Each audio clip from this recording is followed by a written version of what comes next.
Mr. Gupta, thank you very much for your time. Happy to be happy. It feels like the walls are closing in on GFG Alliance. Is your entire global operation on the brink of collapse? Look, Harvey, I think it's important to sort of break that up, because it's not it is an alliance, as you correctly said.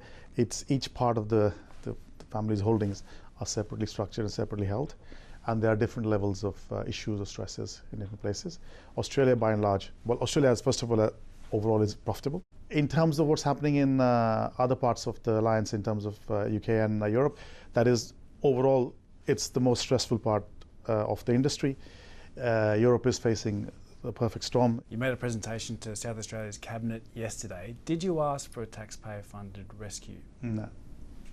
What do you need from the South Australian government? The single biggest thing we asked for is a solution to energy, because in terms of our immediate problems, that's our problems. We need to sort them out, and which means basically we have an action which we're calling Back to Black, which we're putting into play already. But our immediate job is to get the blast furnace up and running, stabilize operations. The other part of the equation is the future. The future is green iron and green steel, and we have all the ingredients, as you know, in Whyalla in terms of making that a success more than anywhere else in the world. But the missing piece at the moment is energy, which in the long term is basically hydrogen. By your own admission, the Whyalla Steelworks has lost more than 1.3 billion since you've taken over.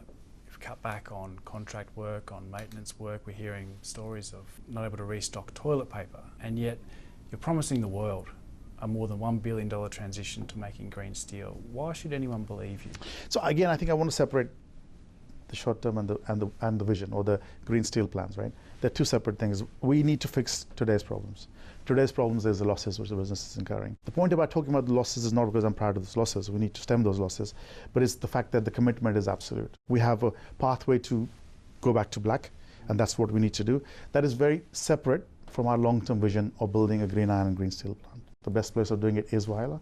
We have the jigsaw pieces in place. The one piece missing is energy. How can you justify a personal payment for a $12 million home in Sydney at the same time contractors aren't being paid? Well, first let me talk about contractors aren't being paid, as you mentioned.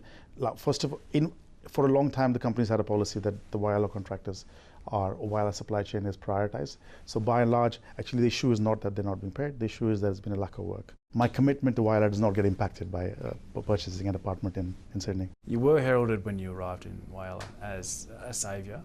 Do you understand why perceptions may have changed in that town? Look, perceptions come and go. It doesn't change my job. My job is to persevere, and as I said, my job right now is to make sure that blast furnace runs, and it runs full. You've had to make cuts at the Whyalla Steelworks. Are there any more coming? If we're going to run full the operations, we'll need more people, not less people. There's no cuts coming in the steel plant. But that blast furnace has been offline for the best part of 6 months this year so far. Would it be better not to concede and give someone else a go at it? Who's going to lose $1.3 billion?